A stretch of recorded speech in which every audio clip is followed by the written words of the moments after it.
Hey, I'm here to talk about body, how the body plays into autoethnography, and how it plays a major role, how the body plays a major part in that.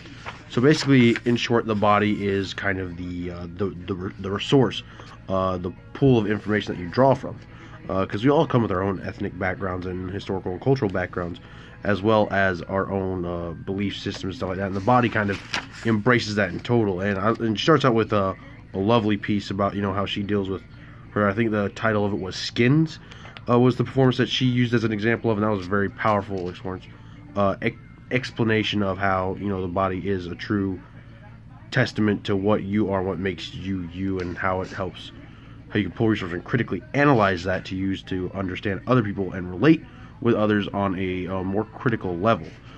Because she ultimately wants to harp on how that it's not just about you and what you're feeling and how you're going through it, but it's more so a way for you to critically analyze yourself to understand what other people get to go through, what others have to deal with, and to better explain your situation to other people as well. Now, I want to pull one excerpt. I believe it is on page 52.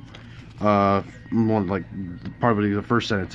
Connection between selves, others, socio-culture, context, and language we use to articulate and represent those connections. And I feel like that's a very important part, is to connect with each other. That's what I personally pull from this chapter, that the body is a way to connect and critically analyze yourself, so you can branch out and understand other people.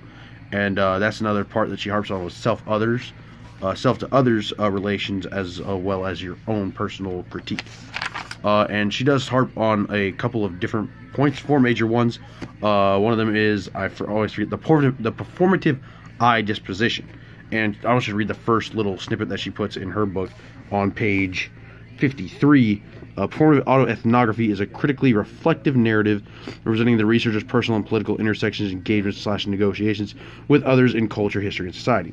That's kind of what I've been harping on the whole time. It's kind of like your place in this world and what you understand of it, and what you can relate it to others. And that's a big part of the text as a whole. And another part she harps on is agents and representation.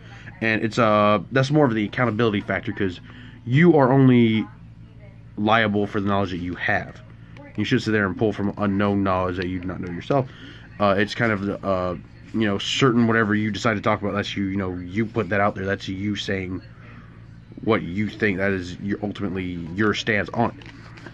And another big part that she talks about, if I can, agents and representation. Yep, that's I want to actually pull an excerpt from that as well, I guess. And she uses an example of Amanda, which is a random character she made to help describe it. But it says on page 58, it gives her permission, give her the space, the time, the right to critically reflect and carefully craft the story of her experience, as the story indeed might rise up against the norms and deny their integrity. And to me, that really does show what I was talking about earlier, how it just shows accountability for what one is doing and discussing. And the third one is embodiment, how we choose to take upon that knowledge and how we use it to reflect with others. It kind of takes the I out of it and makes it more of a we thing, how you truly involve yourself in the more of the knowledge, less than rather the body. And the body is just this canvas that we sit there and we draw this understanding off of. But another major factor as well is how it relates after real life, and it allows us just to come as a community and really express and understand each other on a more deep level. So basically, the performance of autoethnography is kind of a way to further understand each other and allow us to coexist along with each other in many various ways. Now, I believe that is all I have to say on that chapter. Hope you enjoyed, and I will talk to you next time.